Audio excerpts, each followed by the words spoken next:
BYU Idaho students Indi and Josh Davis had a fairy tale ending to their wedding, but it didn't always look like it would end up that way. My parents, of course, told me since I was young that I was going to have an arranged marriage, and I had no say in it. Indi was born a Buddhist. She joined the church 3 years ago.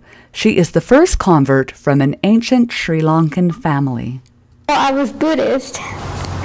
That was my first religion, and my parents grew up as Buddhists. Our whole ancestry, extended family, everybody is Buddhist. Indi has known her entire life that she would have an arranged marriage.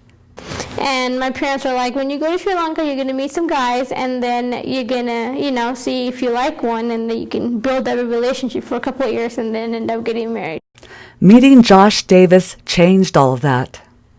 So I told my parents that I was dating Josh, and then at first they were like, no, you're not. We don't approve of this. This is not going to happen, no. And they're really not happy about it. After Indi and Josh met and fell in love, they decided to go visit her parents to see if they might change their minds. Indi describes her mother's reaction. I had my mindset on it that I was not going to like him. I was going to say no, and you're going to have to marry a Sri Lankan. But then she met Josh, and then she was like, Josh, you just can't not like Josh.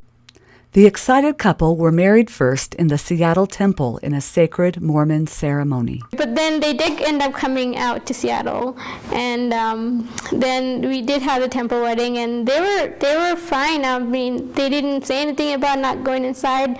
I think there was a lot of people to, talk with them so they don't realize that they're not inside watching the wedding. Then both families traveled to Sri Lanka for a traditional Buddhist wedding, complete with an entourage of singers, dancers, elephants, and of course, the traditional wedding attire. So there were layers and layers of cloth, and his butt looked huge. It looked like an elephant butt. And he was wearing a jacket that had the arms that comes out, like to represent the ears. The couple could not have had a fairy tale wedding without the love and openness of both of their parents. My parents were really excited about it. They were very supportive of it. I have an aunt who's full-blooded Korean, and so we're kind of used to that cultural diversity in the family, and they were really excited, mainly because they had met Indi, and they absolutely fell in love with her. She's such a sweet girl.